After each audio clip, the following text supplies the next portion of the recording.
We will start the first panel, titled Education and Preparation for the Fourth Industrial Revolution. We will start with a panel chair, His Excellency Abdullah bin Zayed Al Falasi, Director General for Dubai Government Human Resources Department. Assalamu alaikum. Your Highnesses and Excellencies, ladies and gentlemen. In fact, first we want to extend our gratefulness and thanks to the Emirates Center for Strategic Studies and Research for holding this conference. And also we would like to congratulate you. This is our 10th annual.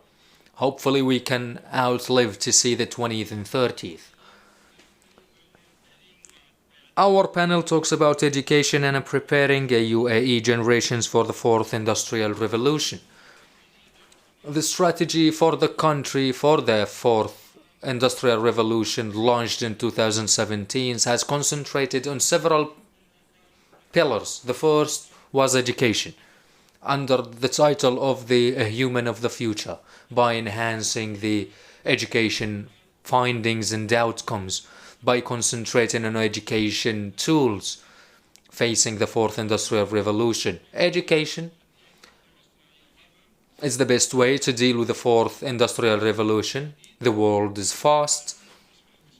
The information age is short. So if an information used to live for 2 years, now it lives for months and even hours now.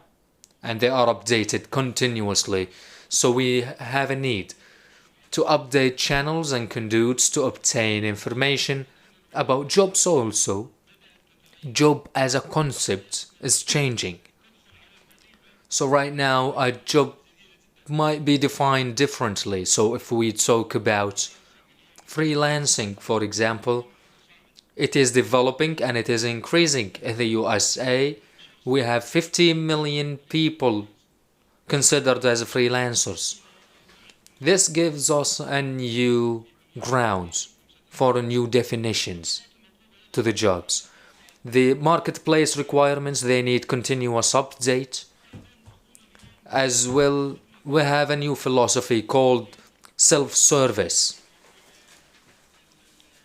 It is in transactions during our everyday life.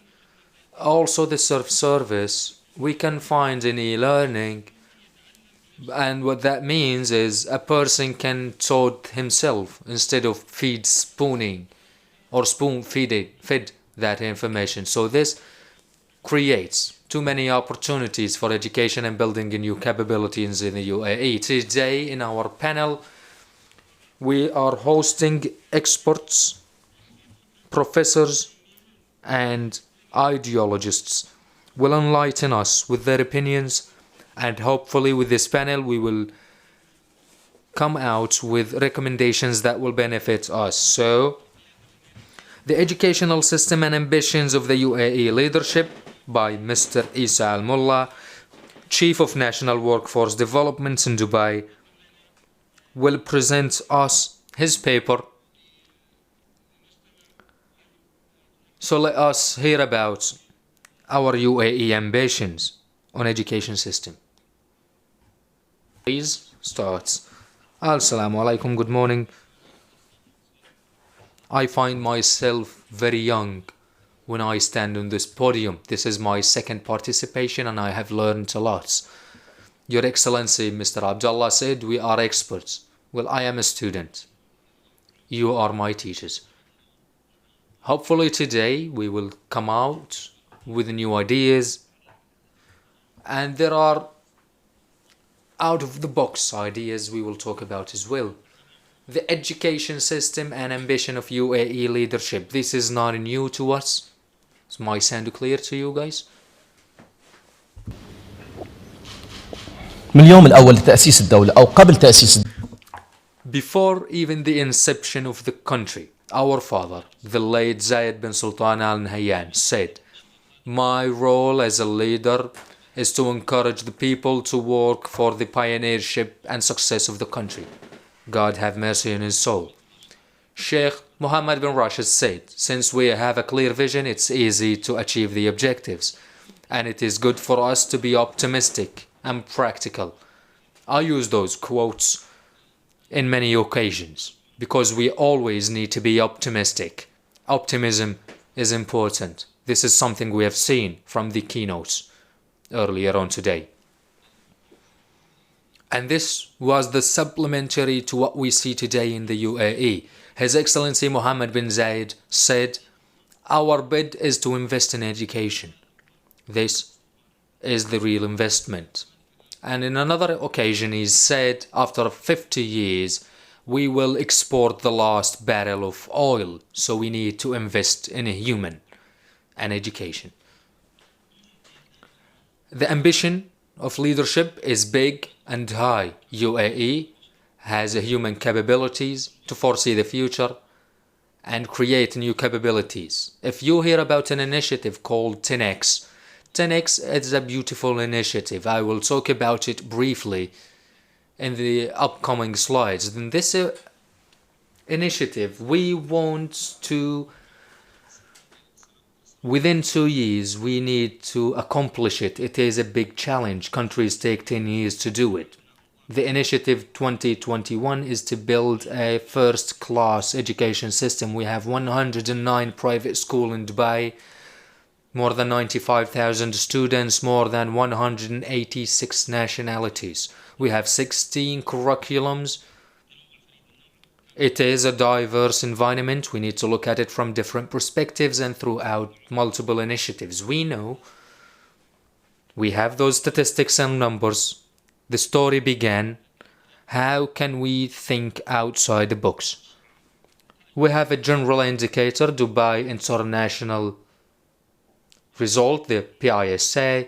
We can see an outstanding and noticeable development since 2009, 2012, 2015. And in November, we will have the fourth report, which was done in 2018. It will show us throughout the surveys where we stand. Throughout the national agenda, we needed to achieve certain number and we are aspiring to achieve more. Those indicators are going up, nevertheless. Many of you talked about this. This number might not be stranger to you, but are we going to wait 15 years? What are the facts? Simple example.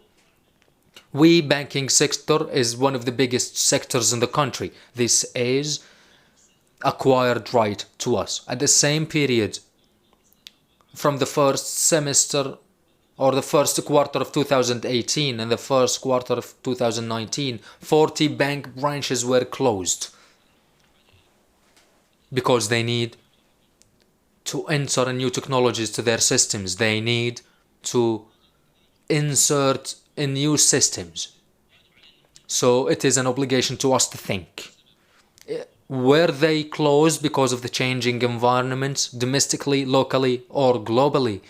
Those changes are internationally happening, and we will see more about that.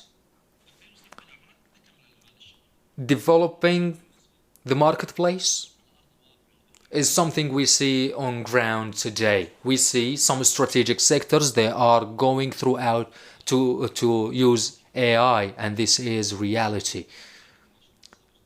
I can see the clock in front of me. I can talk 2 hours. I'm sorry if I will take long, but I can see the watch.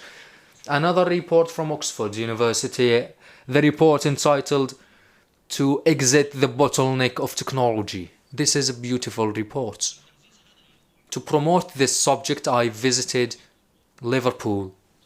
I visited Liverpool University and Liverpool College, just to review some of their practices regarding the outcomes of education. Those two universities are one of the biggest universities in Liverpool and one of the best universities that have graduates. The fact says about the jobs least automated, the jobs that need handcrafts, such as hairdressers, gardeners, jobs that need creativity.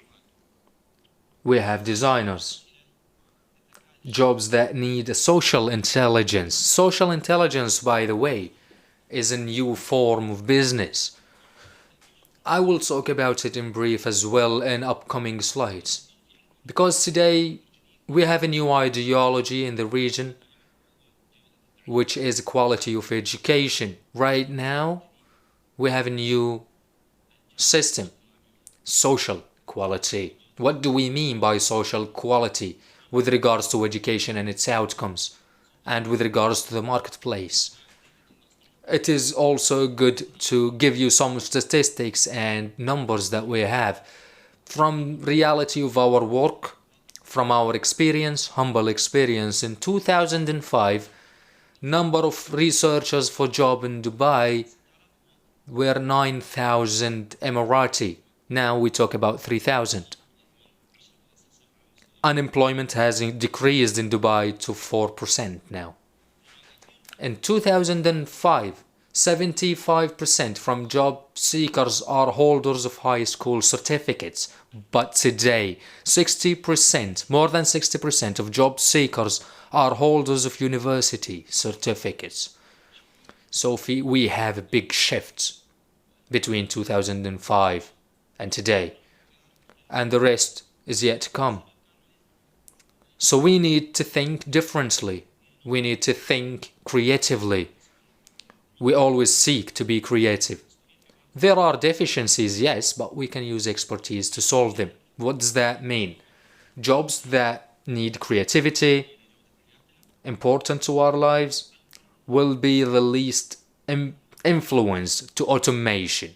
So those are humanitarian, social jobs will be least automated. One of the projects that we have launched, this was the beginning about thinking outside the box.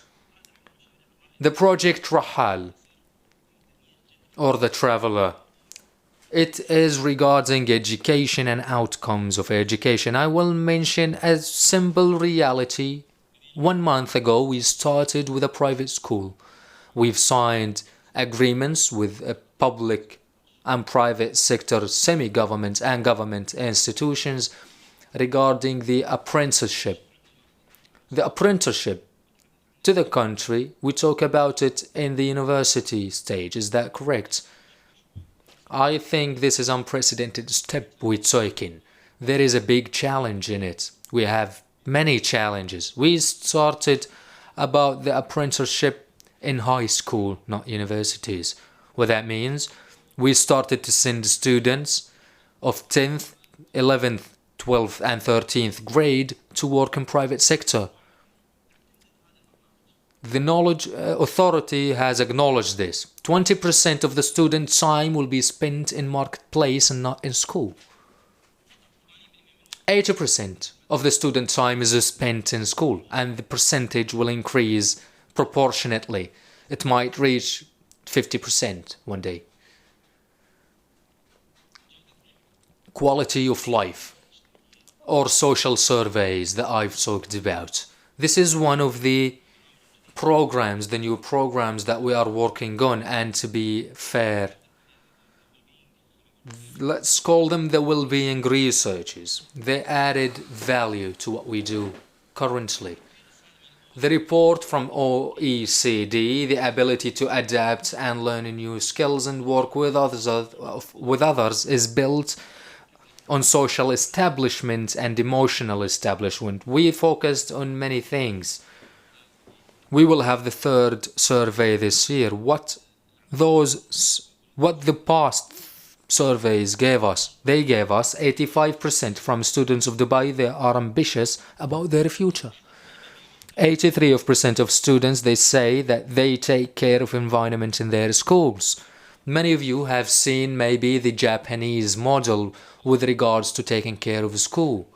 It might be one of the most important programs around the world, considering taking care of a school environment. 81% of students say that they are happy most of their time in school.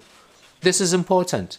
52% of teachers and supportive jobs say that they do well in their schools. That means this is a start for emerging and foreseeing an important matter. People at the Ministry of Education are interested with this, taking care of the teacher, developing the abilities of teacher, and this will be supplementary. We all complement each other's. One of the positive outcomes was relationships with companions and work teams, which affects greatly in the quality of the teacher's life. In 2016, the UAE was the first country to have a Minister of Happiness and the Well-being. In Dubai, we know that the well-being is important to our lives and therefore important to education. The results of the survey said that the students most happy are the students who sleep before 10 p.m. Is that correct? Do you agree with that? They sleep before 10 p.m. It depends on their age, absolutely. Even parents, by the way. A father, when he sleeps at 10 and wakes up at dawn, he might have a happier and better life. It might, but researchers say if you sleep before 10 a.m., you are a happy student. Students eating vegetables and fruits more than 5 times a week, they are happier. The survey gave us some strange details. Those details, we might not talk about them in the future, but still we have different. What is the relation between vegetables and fruits and the quality of a student's life? Is that a happy factor for a student? Is it a happy factor to a family? The researchers tells us yes. It tells us as well that 75% of students, they feel well connected with their families, and 76% of students, they feel connected with great relationships with other close friends. What will happen in the next years? In this year exactly, we will extend and expand our base. We will have a bigger database. In the past 2 years, we had outstanding, significant outcomes. It amazed us. Does that really happen to us or not? But still, in 2019, the survey will be expanded. We will look at more students, stronger and more stringent surveys.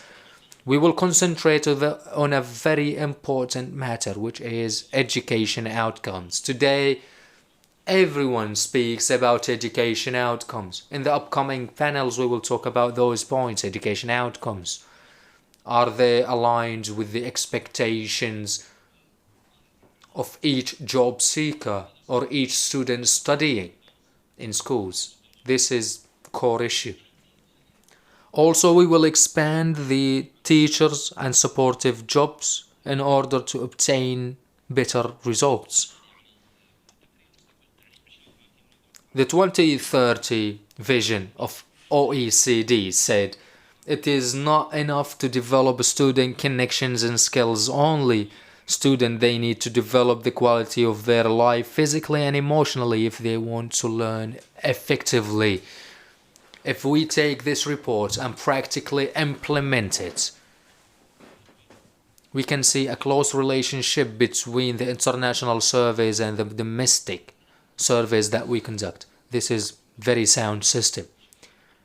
Imagine if we expand those surveys to concentrate more on the well-being of students. Future. Where are we heading? Well-being skills are more important than ever. We also have a completely new program concerned with knowing the details of a student life since the age of 2.5 years. We know today that many institutions working on the career counseling.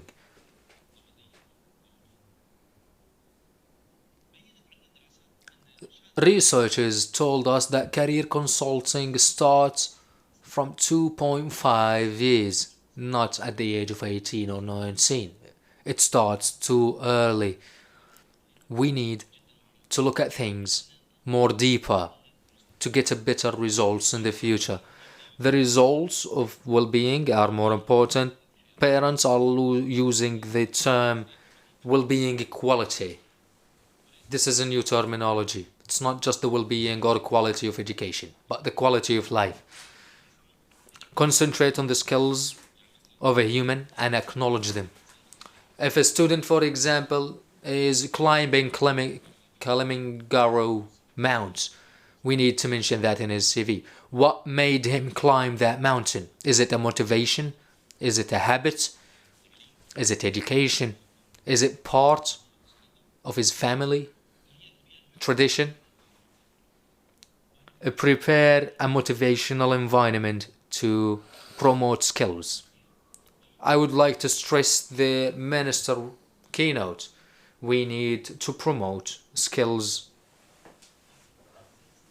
promote training for life.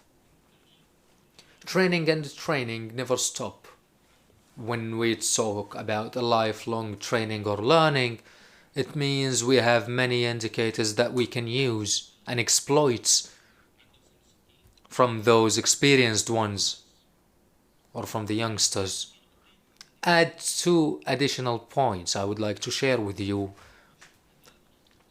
We see in the near future there is a trend. It exists in some countries now. 30-70 model, 40-60 model.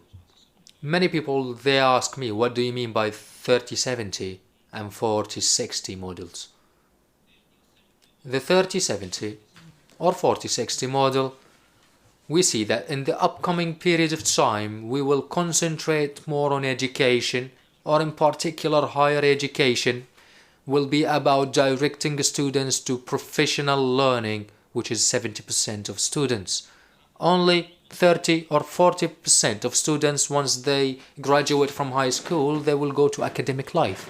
Once again, by our expertise, many companies in the markets, they used to tell us, we don't need a piece of paper. We don't need certificate.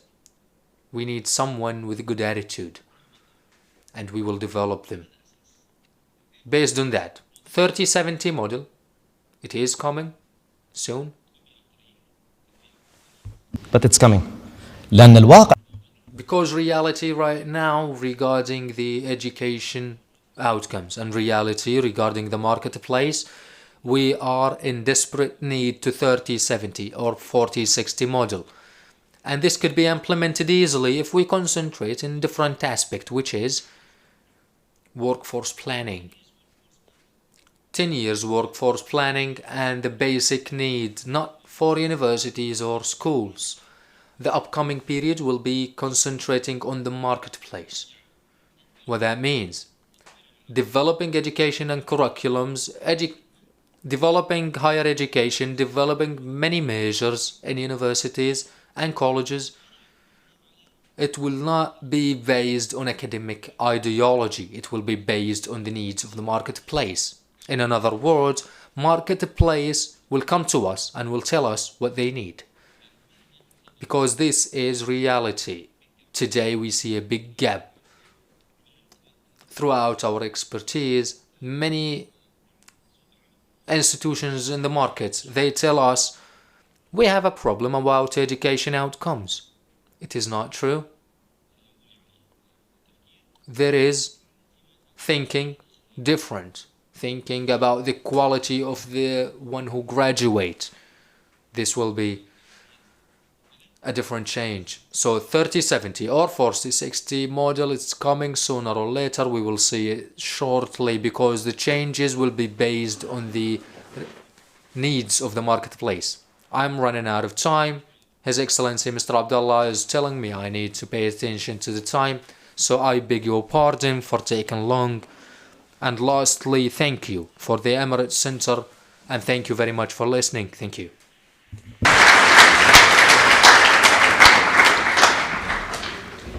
شكرا أستاذ. Thank you, Mr. Isa Al-Mullah. And now we will move to our second speaker, Professor Brian Pimpress, Dean of Faculty of Professor of Science, Undergraduate Program, Soka University of America. His speech will be titled Educational Strategies and Challenges for Fourth Industrial Revolution and Beyond. Well, hello everyone. I'm really honored to be. I'm grateful for the hospitality everyone has shown me. It's a wonderful meeting and a beautiful country, and I'm happy to be here and share some of the work I've been doing on the fourth industrial revolution as it relates to higher education. So I want to talk a little bit about how the various technologies of the fourth industrial revolution relate to our future and the future of higher education. And I think by looking carefully at each of these fourth industrial revolution technologies, we can identify future industries as well as a blueprint for a future higher education. Now, everyone here, I think, is familiar with the fourth industrial revolution, which has been widely discussed at World Economic Forum, other places. It's important to note that each of the previous three industrial revolutions have had transformative effects on not only the economy, but on education. And if we look back to the first revolution, we can see not only the harnessing of water and steam power, bringing more systematic and efficient forms of manufacturing, but we can also see how higher education responded a few decades later. And with this came in 1869 what the Harvard president called the new education, where there was a dramatic shift away from the dominant classical education and breadth of study and elective courses were introduced.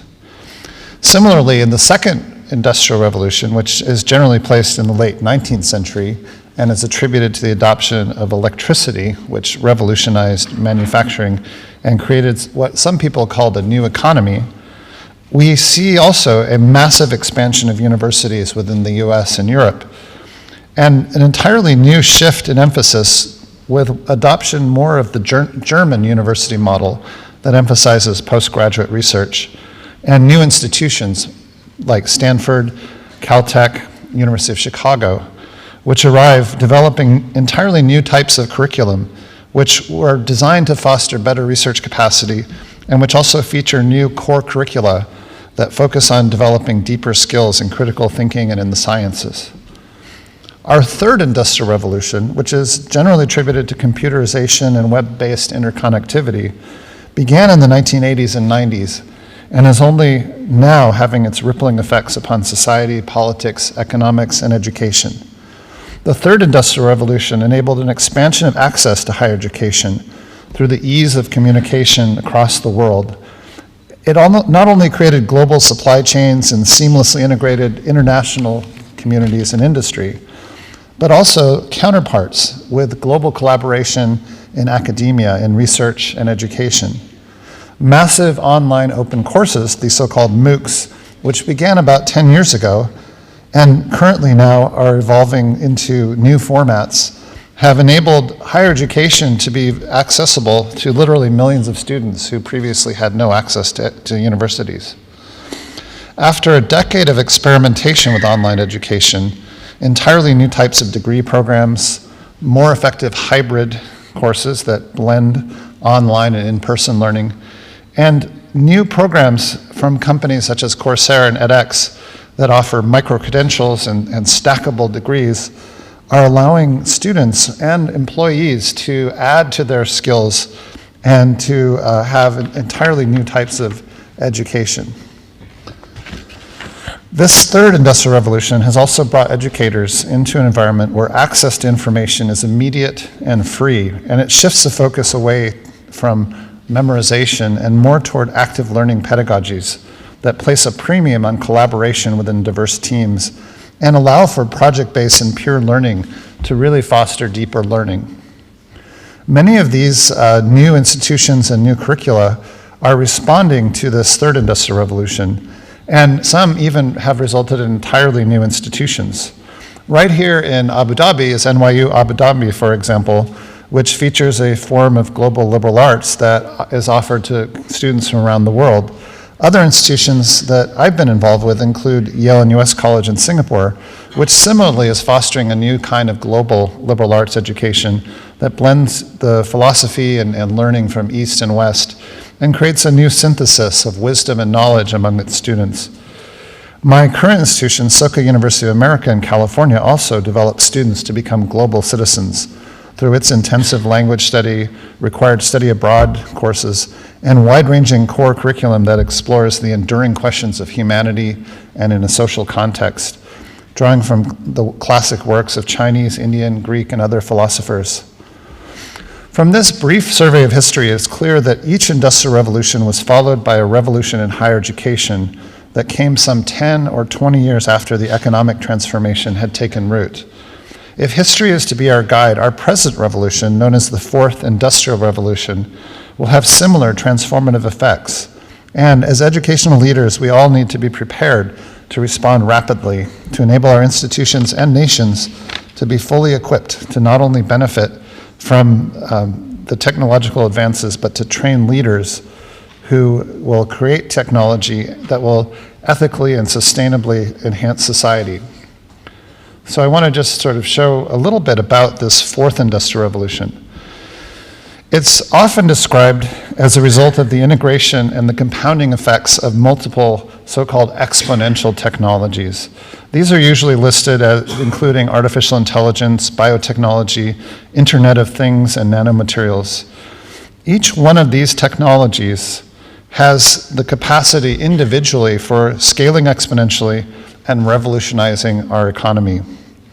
Our higher education and societies need to be ready for this transformation, since unlike earlier industrial revolutions, this revolution may occur not over several decades, but perhaps within 5 or 10 years. Based on recent news, we should also consider the impacts of one exciting and rather exotic technology in the mix, quantum computing, which just recently was announced to have achieved quantum supremacy, in which the quantum computer can solve problems that a conventional digital computer, even the best in the world, might take 10,000 or more years to solve.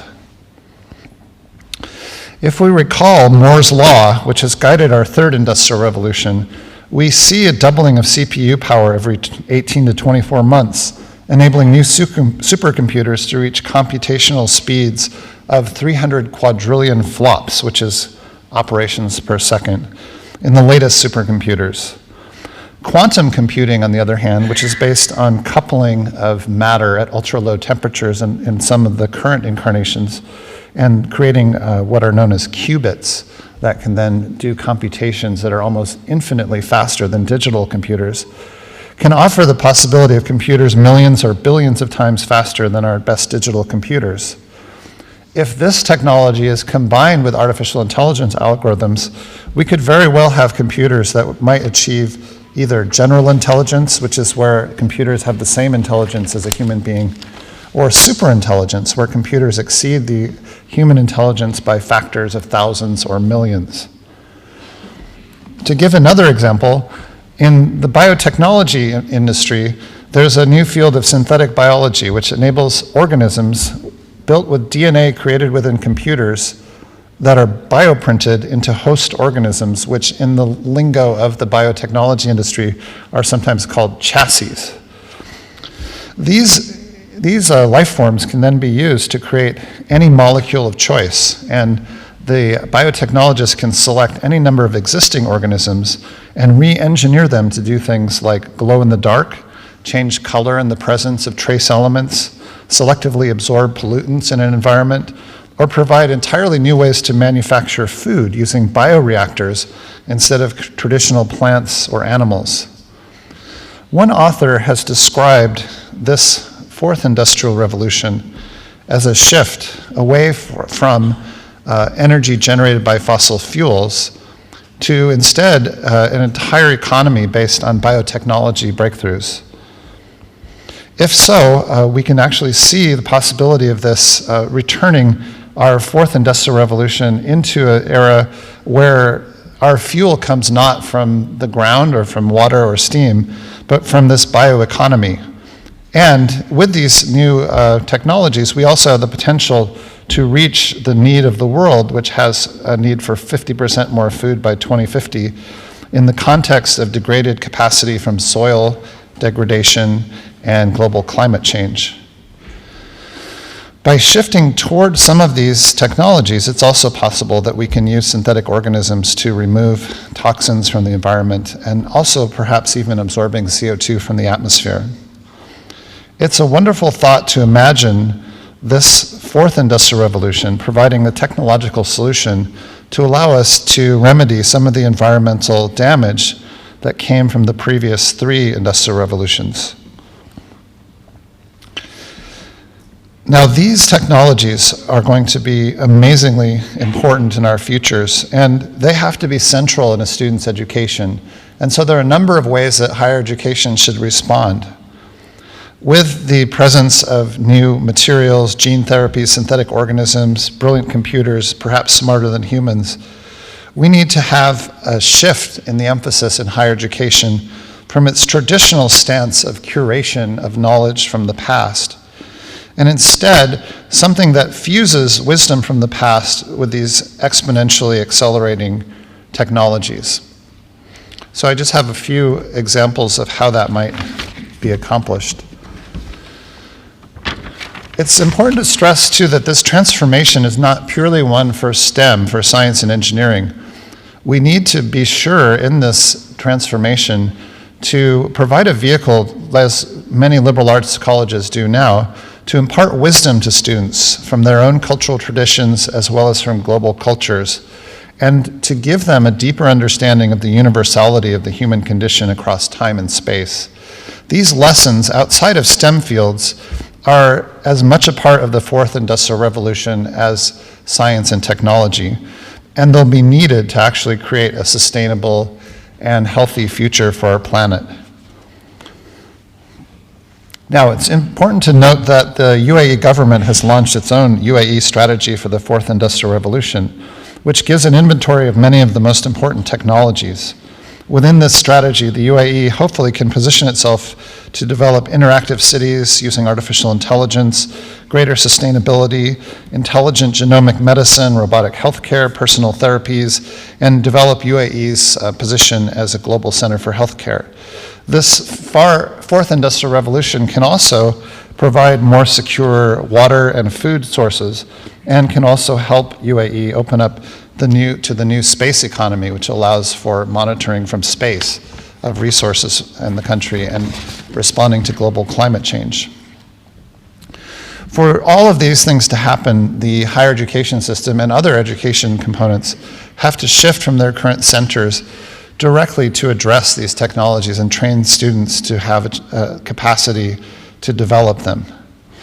And within that technical education, there has to be a strong overlay of ethical thinking, intercultural awareness, and critical thinking to enable for thoughtful and informed application of these exponentially developing technologies. In this way, this curriculum can ensure that our students will graduate into a world that they can help shape with wisdom and skill while building a future society we want ourselves and our grandchildren to live in. One other feature of this, not yet.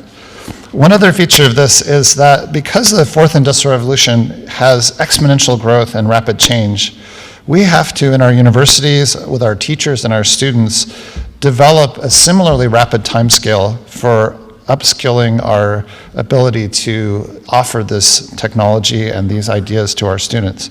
Within future universities and colleges, both students and faculty will never be done with their educations, but instead must constantly engage with colleagues and outside experts to renew and update their skills. Okay, so the last part here, I want to talk about the larger conceptual shifts that are going to be needed in this era.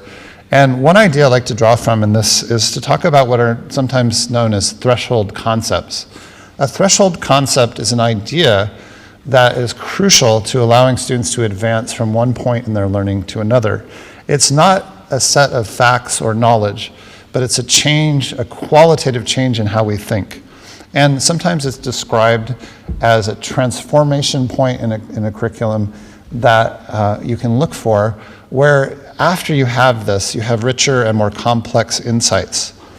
And within the fourth industrial revolution are not only 4 key technologies that will shape the future of industry and society, but with each of them come these threshold concepts that will require us to change how we think as educators and as citizens.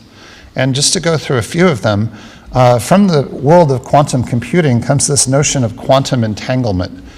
I believe that quantum entanglement in some ways is a metaphor for our age. Quantum entanglement is when atoms lose their individuality and have a state that's not precisely determined and that merges with other states of atoms near them. In some sense, this is the lesson that we see from our time, in that People all are wrestling with the complexity of our time and the cognitive dissonance that our era is providing. In order to deal with both quantum computing and this cognitive dissonance, we'll need physics, yes, and mathematics, but also neuroscience, psychology, and humanities, and also tap into some of the newly emerging discoveries of decision science, which is reframing economics. Another interesting idea that comes out of these technologies is to note that as AI develops something that we might call superintelligence, it challenges our notions of what it means to be human and the value of a human being. And as thousands or perhaps even millions of human beings are displaced by AI, we have to understand the value that human beings provide to our society and find new ways to capture their creativity, their energy, and their value in our economy. We also have to find ways to regulate and limit artificial intelligence and provide it for ethical purposes. All of these will require not only computer science, but philosophy, economics, political science. If we also look in the field of biotechnology, we realize that as we create in synthetic life forms, the very essence of what is natural and artificial begins to shift. And it also begins to challenge our notions of who we are as human beings. To deal with this complexity, the fields of art, writing, and communication will be necessary to be able to understand this changing reality of nature and the changing relationship between nature and humanity. Finally, in the Internet of Things and nanotechnology, we see the possibility of interconnected smart cities, which will allow us new levels of interconnection, which can indeed develop happiness in cities. I know that's a priority in Dubai and other cities here. But this also has implications for freedom, and it will require a very careful implementation to preserve our privacy and to preserve our sense of individuality. Now, the final thing I just want to think about here is if we can bring all of these technologies into the center and imagine shifting our traditional departments into departments that actually are focused on things like supercomputing using quantum technologies, things like synthetic biology, things like Internet of Things, students will actually be able to directly develop capacity in those fields rather than picking them up after years of study in more archaic and, let's say, 20th century type curriculum. And with those skills, if we can actually build into the curriculum learning outcomes that develop not only the economy, but a more sustainable future for our planet, we can actually imagine these newly trained students having an amazing impact on the coming century. And so I'd like to just sort of finish by allowing us to just contemplate the possibility of these technologies not only providing greater wealth and economic opportunity, but a blueprint for a future university curriculum that can help us attain some of these UN sustainability goals. And I've just listed some of them here, which are very amenable to some of these technologies. With new sources of food and new ways of improving agriculture, we can help end hunger and achieve food security for millions. With these new genomic therapies and individualized medical advances, we can ensure healthy lives and promote well-being for people at all ages. We can also, using online education, Internet of Things, and other interconnectivities, to ensure more inclusive and equitable education across the world. And we can also, using all of these technologies together, help us have more sustainable water, more reliable, sustainable energy, and we can also provide sustained, inclusive, and sustainable economic growth. All of this together can help us make cities and human settlements more inclusive and sustainable, and in the longer run can even help us combat climate change.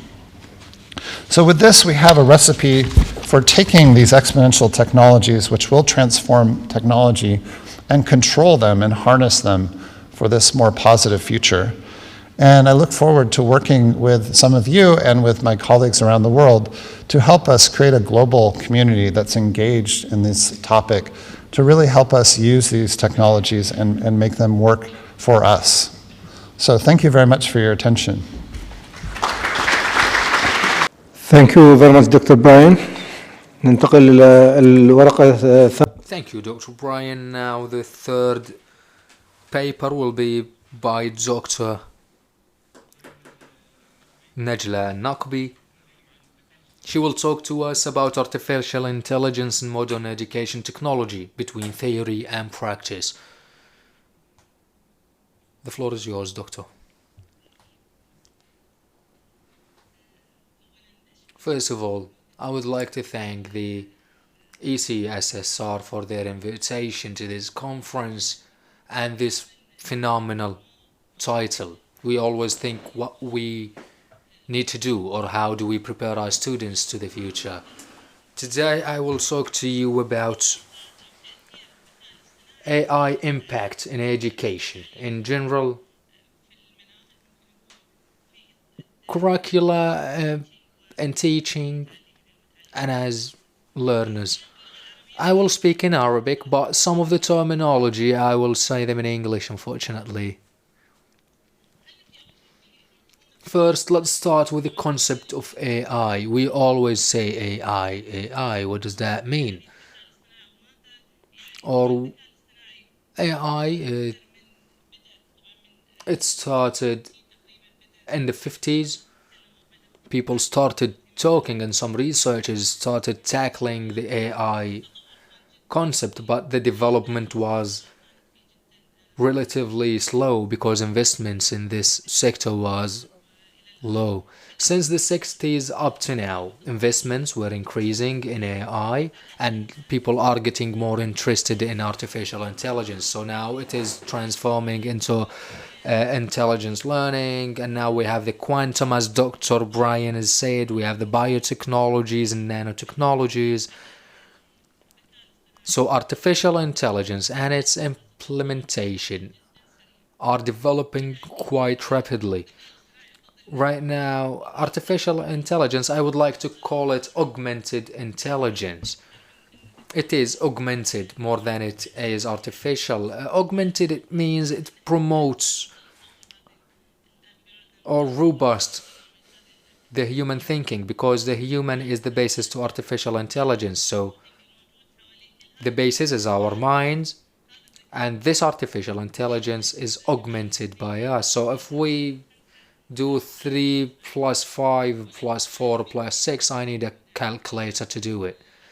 But thanks to the artificial intelligence or the augmented intelligence, we need something to augment our abilities. And there comes the role of computer. So this is my point of view only. So I would like to call it augmented intelligence. أكثر من إن الذكاء الاصطناعي. Still, artificial intelligence or deep learning, it will not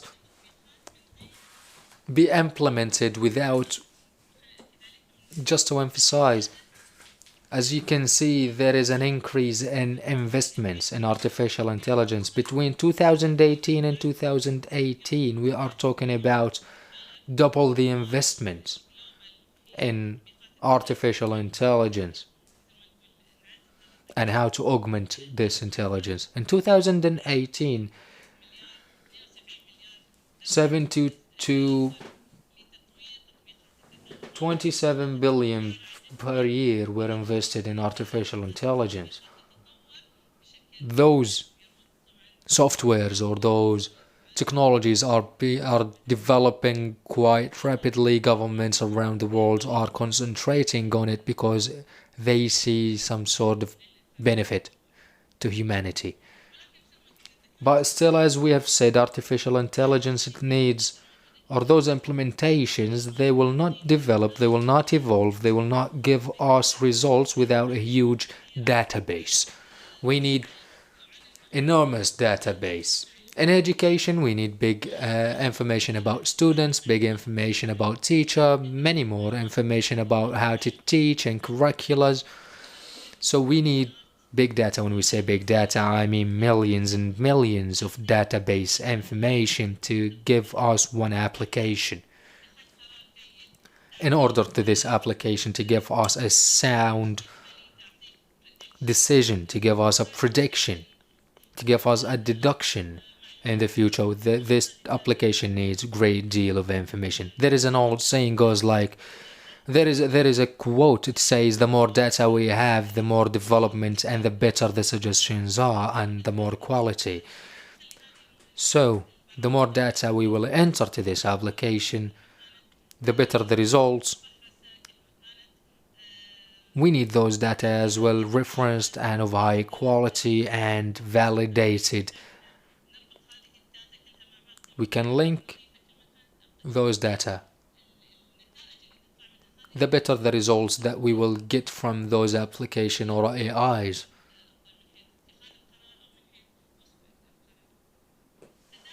So always need to have enormous data to have a better AI. So the AI, deep learning, without quality information, we will never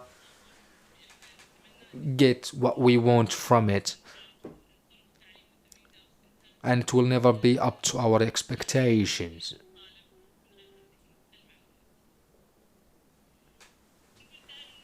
We always say artificial intelligence is the next electricity to us. Looking at the developments in deep learning, machine learning, those developments and advances have increased our life, so we are using those technologies in our everyday life. Those many applications in AI have affected education greatly. They have affected the way we teach or learn. If we need any sort of information, any regular piece of information, we immediately pick up our mobile phone. Our mobile phone is no longer a phone. It is an encyclopedia. It is a book. It is a calculator.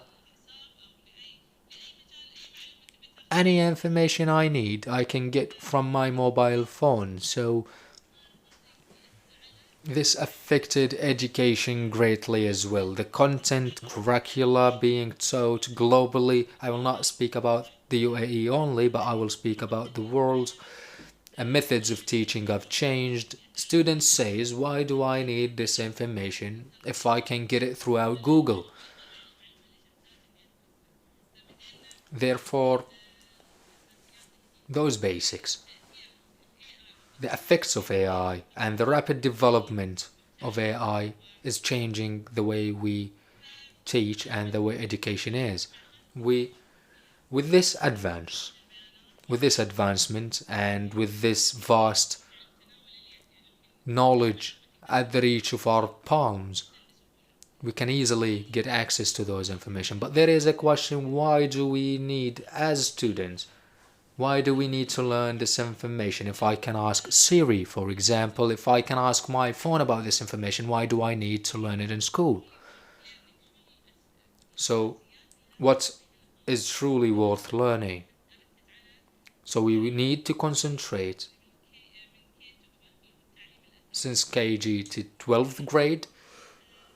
We need to concentrate on what is truly worth learning. What do we need to concentrate on?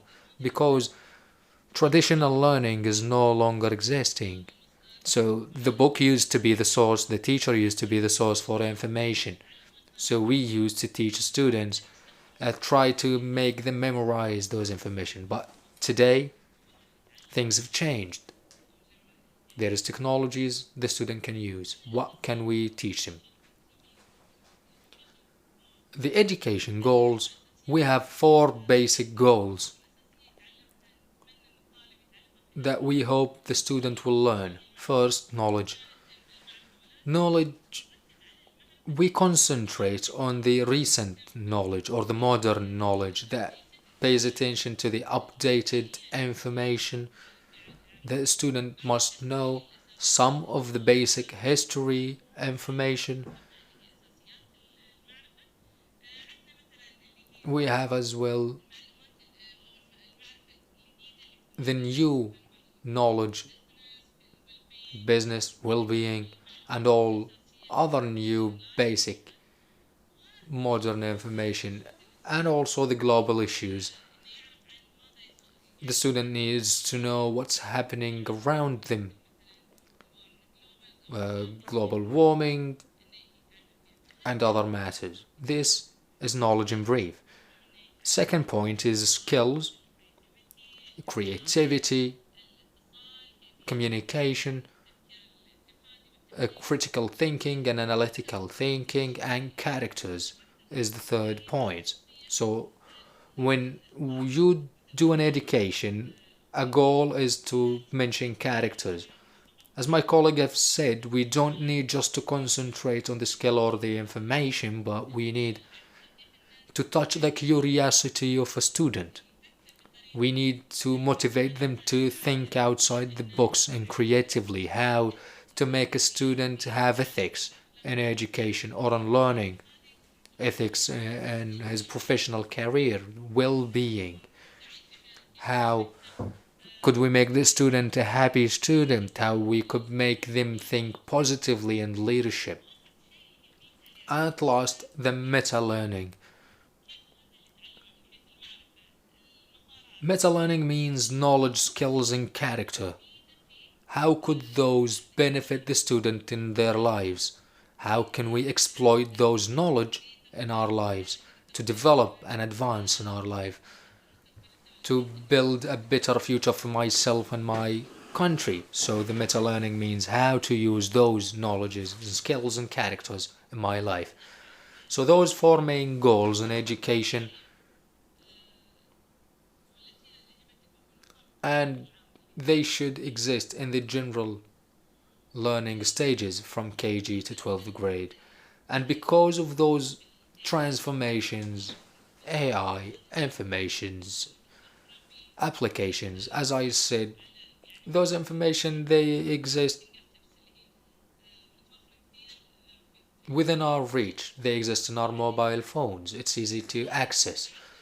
But still, in our schools and curricula, we still teach things based on information, basic information.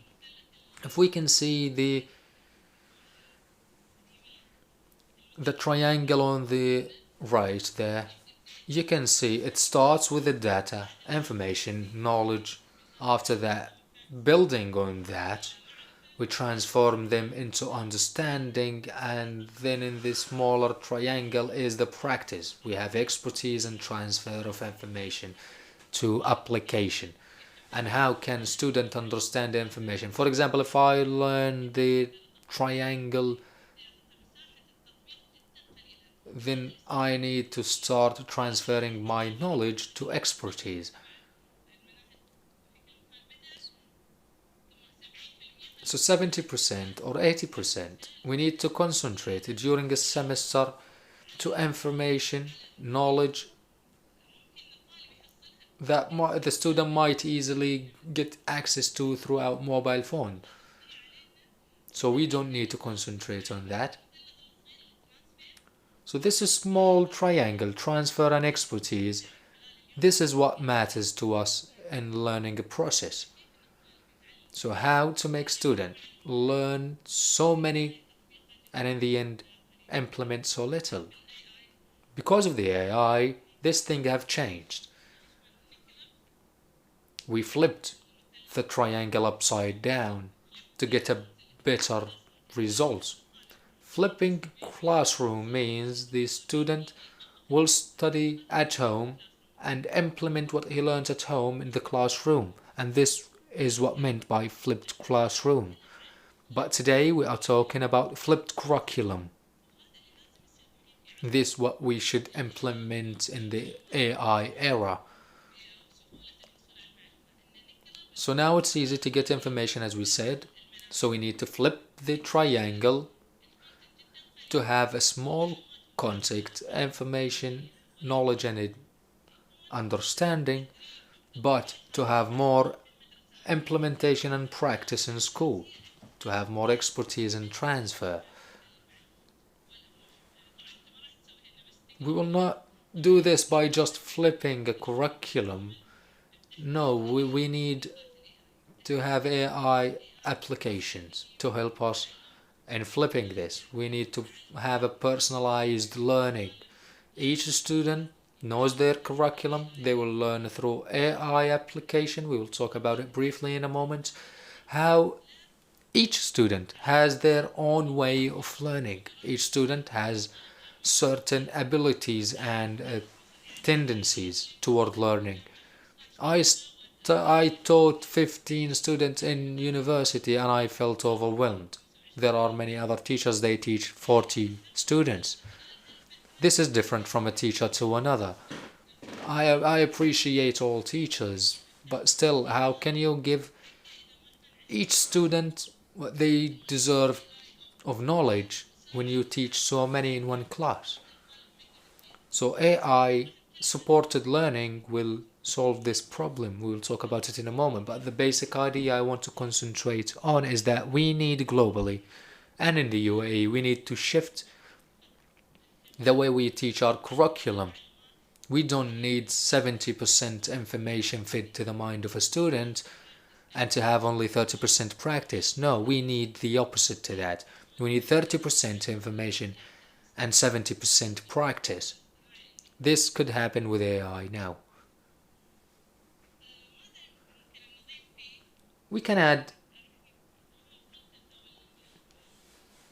what content should we be adding to those curriculum. I said we will concentrate on AI, entrepreneurship, business. We need to concentrate on how could a student concentrate on the financial aspect. The well-being also, something we've talked about as well.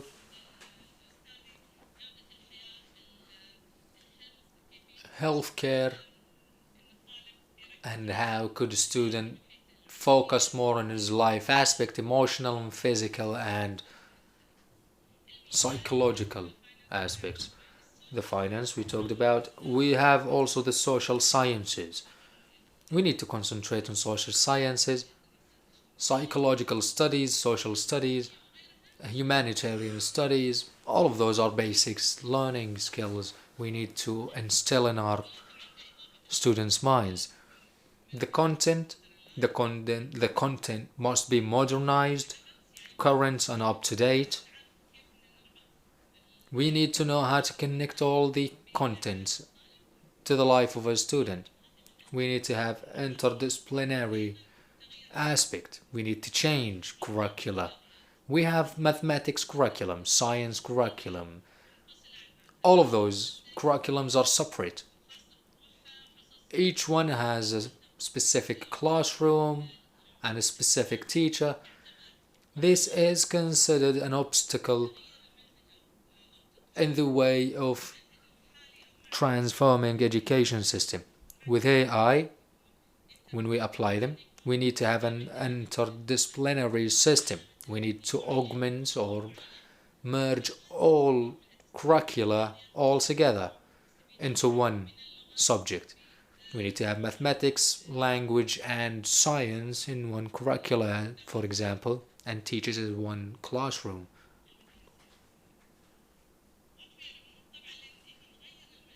What do we need to remove from the content? So if we need to add something, that means we need to remove something in return.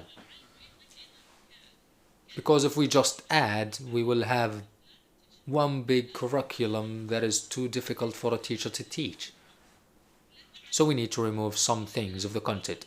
As you can see from the picture, when you take something out, we need to take it out carefully, not to deconstruct what we have built in the future, what we have built in the past. So we need to carefully remove content.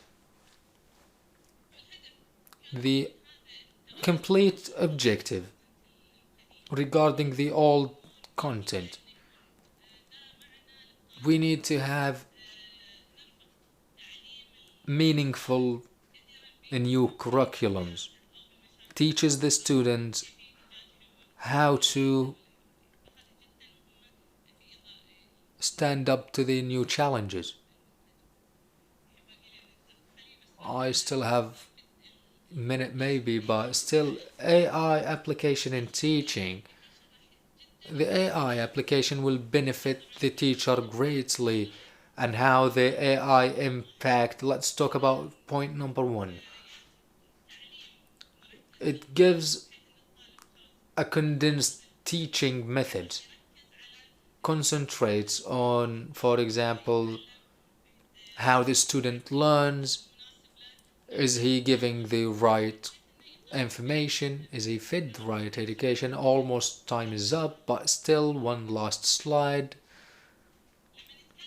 When we talk about the AI in education, they are different from the ed technology applications. The ed tech applications are rapid and easily how to transfer from traditional learning into technical or technology education in classroom. So those applications are easily used to instead of a student writing on a paper and pen, he will write on a processor or an iPad. Instead of writing a story, he will do it in the shape of a movie clip. This is the difference between education technology and AI. In AI, I will concentrate on one case, on one application. I will talk about the intelligent tutoring system, and it concentrates. This is the intelligence tutoring system. It depends on artificial intelligence. It depends on great amounts of information. It depends on enormous amounts of new technology methods, typologies and mechanism, and it depends on great information of contents. All of those great data that we have collectively put into an artificial intelligence application and interacts with the learner. So the artificial intelligence will give some lessons, and depending on the interaction of a student, the way of teaching will change accordingly. So there is no need for a teacher among students in this sort of systems. There are many other examples and systems. Those applications, they exist and they can be used in many schools. Sal, Ultra, and iReady, there are multiple applications and they exist now, and they can change the way we educate our students. There are many other applications. Those are many programs we can apply. We said AI is different from EdTech. We have ITS. We have an application for the teacher, for the student. We have the virtual labs and how to use virtual reality on helping a student to develop their skills.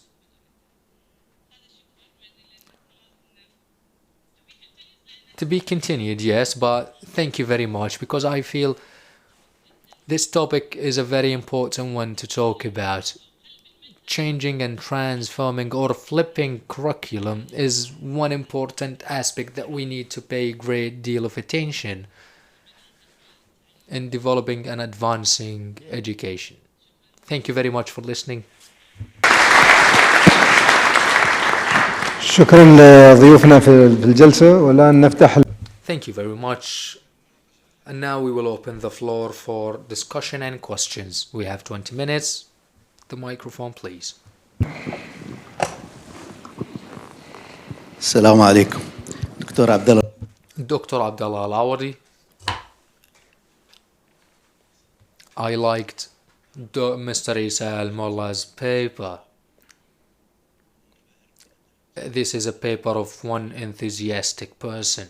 I will give you a statistic and I will leave the floor to you. I'm from the Human Resources from Dubai. A few years back, a worldwide statistic was published.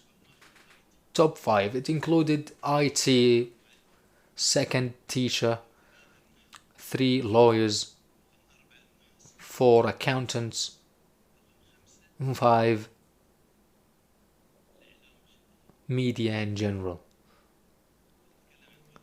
When we talk about the marketplace jobs. When we talk at any community, those 5 categories I mentioned, they don't have jobs. The USA, a few years ago, they had statistics about the need of community to job. They had shortage in IT technicians, 150,000 jobs. They put an advertisement on internet. If an IT technician exists, please come to work with us.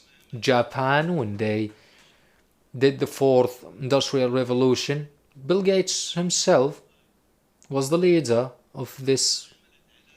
Japan made an advertisement worldwide that Japan need 100 Bill Gates. They put an advertisement on the internet. Anyone with this skills and qualifications, please apply. We have the job with high salaries and all privileges. Are we in that road as well? I will answer your question with another question. السلام عليكم. شكرا دكتور عبد الله على. Thank you, Dr. Abdullah. One day I was an employer with Microsoft. Bill Gates used to say, if you cut Microsoft into 2 pieces, it will bleed XML. XML is outdated now. It means that technologies are developing rapidly. I agree with you with regards to the most important jobs. The world is rapidly going beyond our imagination. It's very quickly moving. If we talk about marketplace, we will see that in 2005, when we first started employing Emiratis in the private sector, we had a great challenge. How can we change the mindsets of the Emiratis? Today, things are different. Most of the jobs that we can see, they are more to the AI side. Even the jobs that used to rely on XML, they are outdated. Today we talk about artificial intelligence. The main point that we need to pay attention as academics and as a marketplace, the change today needs to be the ball in the field of the marketplace. It is not in the universities and schools. So the marketplace need to rise and request from education systems, from university, from higher education. Marketplace needs to tell us what they need for the next 10 years. As I've mentioned, it is very important to start working on the workforce planning. This point is missing. We have many efforts, but workforce planning might be above education development. If we have a strong workforce planning, we will have education outcomes commensurate with the requirements of the marketplace. السلام عليكم. العالم. The world today speaks about artificial intelligence. I am Najib Shamsi, economic consultant in Abu Dhabi Chamber of Commerce. The world talks about AI. This is a positive and beautiful thing to have conferences in the Arab world to digest this change. But today we talk about the 4th Industrial Revolution. Where are we as Arab world, not just UAE? Where are we from the reality of this transformation? Where are we from the 1st, 2nd and 3rd revolutions? Now we are at the 4th. Where do we stand? In light of the limited investments in higher education, in light of the backwardness of education that we have, how can we have AI if we do not have a natural intelligence that is equal to the changes that are happening around us? If we stay where we are, we will remain, as Arabs, consumers to technology and not producers to it. I think AI can be dangerous to us. Bill Gates said that also. There are great risks from AI if it's not implemented correctly. Today, we don't spend to develop awareness and develop thinking to absorb those changes. We are consumers up to date. Also crimes. This also one part of AI. It is a dangerous thing, dangerous to our funds, dangerous. We have electronic drugs, electronic or cyber crimes. We have breaches to computers. In 1999, I think, there used to be the century virus or worm. We have spent billions in the Arab countries to buy computers in order to ensure there is no glitches. The process was easy, but still, technology manufacturers, AI manufacturers in this world, they want to make us and keep us consumers. So the new manufacturing is the AI. How can we, as a human, with science, education, knowledge and scientific research, how can we reach the first revolution, not the fourth? In response to your comment, thank you very much first. Today's process, we in the Arab world, are we ready for AI or not? Are we ready for the challenges to come? Well, let me say, first, the path of a million miles start with a step. We in UAE, we invest in AI and technologies. Those steps we are taking as a country, we can find that there is big cooperation with other Arab countries. We cooperate with Egypt. While ago, we've seen some experiments in excellence and transforming technologies. This also represents a role model and an example. We need to take a step forward. The challenge, you said, we need to deal with that based on opportunities. Doesn't matter what we have today. Today we talk about education challenges and how to receive the fourth industrial revolution. Today we are speaking out loud about how could we implement the right education in exploiting AI and benefits from it. By this conference we are taking the first step.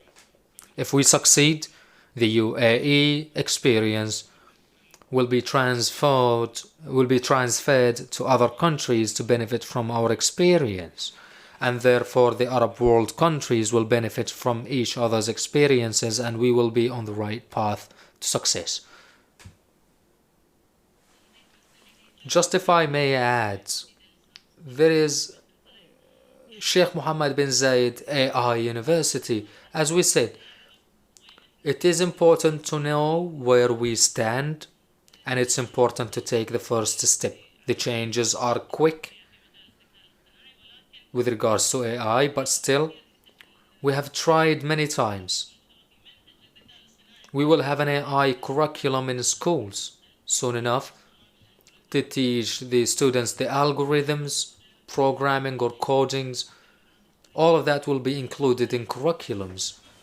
So the development exists.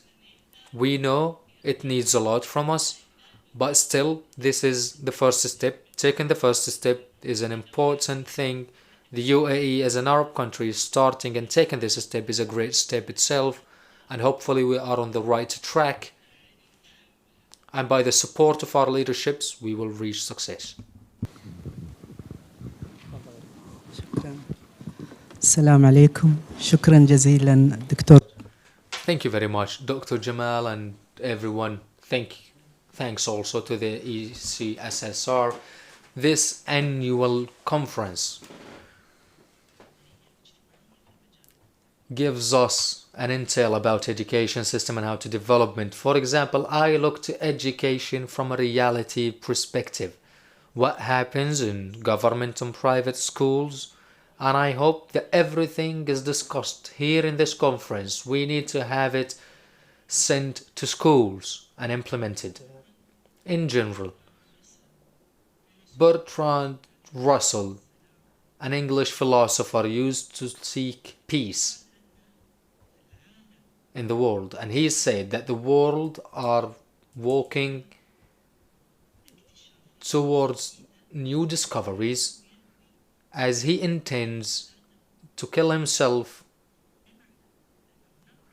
What this means, we have ideas now, global ideas throughout AI.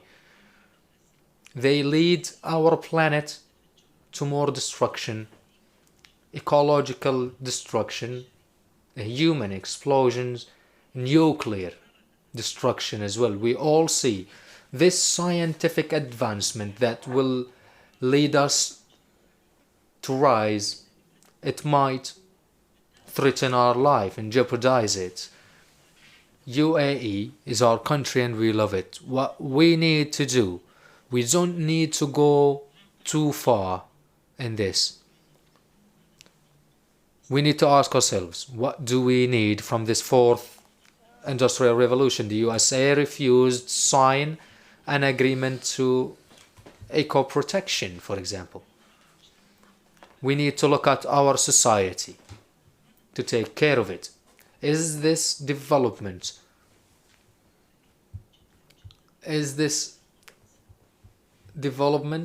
will affect us negatively or not? This is what we need to think of. Thank you.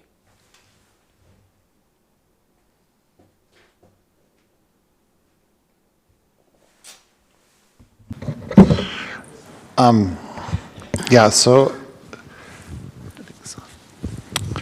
the technologies that we're talking about indeed have a destructive side to them. And this is one thing I was trying to emphasize. I think it's important to be selective about which technologies are appropriate, both in a classroom setting and also as a society, and develop those fully with participation from all parts of your society. As we were hearing earlier, the best education comes when all stakeholders are in the room. And I think in a similar way, the best technology comes when all stakeholders have a role in shaping that technology. This is what underlies the whole area of design thinking, which is taking into account all of the human factors in an engineering or technology implementation, and also incorporating into it how people make meaning of their lives and how this technology will either be compatible with or upend that meaning. And I think this is something that a lot of, say, Silicon Valley has been blind to, and I think there's a possibility for a new type of technological development that will fuse in that human sensibility along with all of these fourth industrial revolution technologies. So I think, getting a start with that kind of process would really be helpful for allowing many different societal problems to be addressed and to have these technologies not damage society.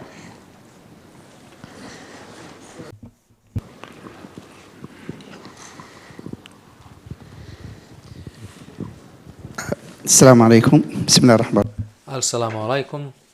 أشرف المرسلين وعلى أهله وصحبه وسلم. To speak in English or to talk with Dr. Brian. I was a former Sustainable Development Advisor with United Nations, UNDP. And as you have mentioned, the UN Sustainable Goals, which is very important. And that scope, it goes side by side with the AI, and especially with the fourth industrial revolution. This topic is very important for us, Dr. Najib mentioned and Dr. Mouza have mentioned, to this part of the world. Because when I was with United Nations, the concept and the target to go to the developing countries more than the developed countries, as you know. Now, Dr. Brian, you have mentioned something which is really important. That's the ethics. You said about, it's an important, the urgent need for ethics and limits to the exponential technology, that we have to merge the ethics with the future exponential technology. We here in UAE, our leader, Sheikh Mohammed bin Zayed, have suggested that the ethics education should be part of the curriculum اللي هو التربية الأخلاقية اللي ذكرها سيدي صاحب السمو الشيخ محمد بن زايد, and I was like 2 years back in 2018. So it goes because it's very essential, as you mentioned, that there is an urgent need. So I want to get from you what you think this ethics goes with the UN Sustainable Goals, which there are 17 goals, the Sustainable Development Goals. This is the approach for the future. So what, in your opinion, ethics and exponential technology goes side by side? What do you think about it? Thank you so much indeed. Ethics and yes, exponential technologies are needed to be side by side, lest these technologies destroy us. I think it's important to acknowledge the danger that they present. But I think bringing together technology and a motivation that's not just economic growth, but a better world, I think would be a real advance. That's the kind of innovation we need more of. We talk innovation, we usually think of cheaper, faster, shinier things. But I think the real kinds of innovations we need are harnessing technological advances with a sense of ethics and a sense of social responsibility. This is something we did not see, unfortunately, in the past century and the past 3 industrial revolutions. But there's a potential with this 4th one to actually make it one that can be restorative, that can actually help remedy the impacts of the first 3 industrial revolutions. So I think it's always important to keep that in mind. And I think students need, in early days of their education and throughout, to constantly be reminded of the other side of this technology, its societal context, its potential impacts, and the possibilities of misuse. And I think that's really a wise strategy. I think it's important to differentiate between intelligence and wisdom. We talk about artificial intelligence, but it should be guided by wisdom.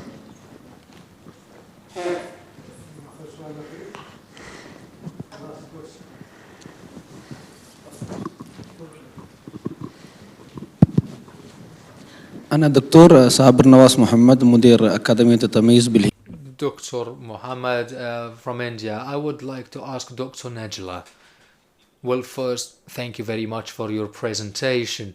Also, I congratulate the UAE for having the first AI university. My question is there any prophecies about the impact of AI to ethics? How AI affects the ethics of the new generations?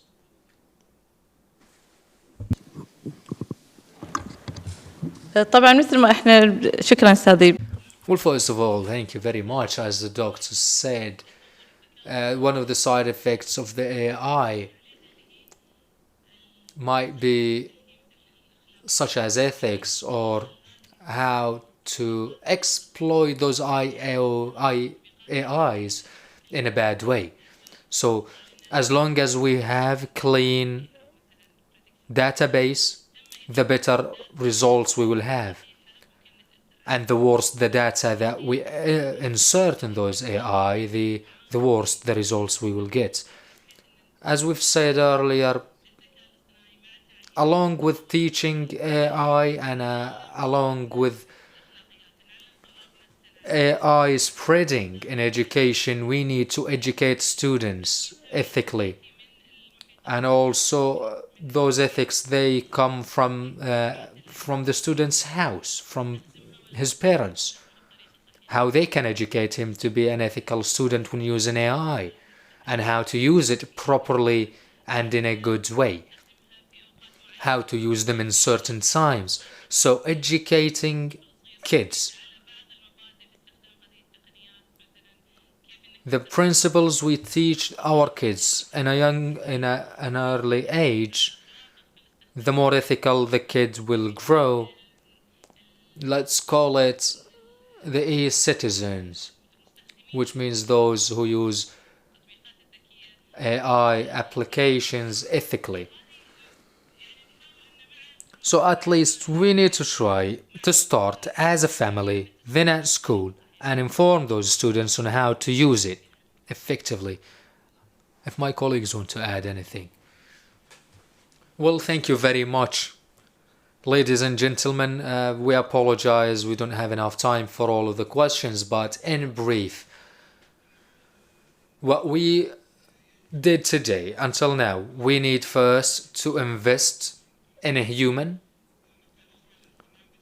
to take care of the well-being of students physically and emotionally. So the necessity to identify skills in an early age, to know their major specializations in the future. The fourth industrial revolution will change the education curricula, and ministries should foresee those new curriculums to reconsider sciences, mathematics, technology, and foresee what are the changes that might happen to those courses in particular, since they are linked to the fourth industrial revolution. They need to concentrate on ethics, AI ethics, and the fourth industrial revolution ethics to protect humanity. Technologies of the fourth industrial revolutions have the capability of achieving the sustainability development objectives, and the AI needs databases organized and numerous. Self-education and self-learning will teach students to introduce themselves to the AI and new technologies and how to deal with their challenges, and the necessity to get to know the curricula that will be removed and the subjects that will be removed from the curricula in schools posed to us by AI. Thank you very much for listening. Thank you, speakers. They will be with us and during the break if you want to contact with them and ask them any question or remarks. Thank you very much. شكرا لجميع المشاركين. Thank you, dear speakers and audience. We will take 10 minutes break. Then after that we will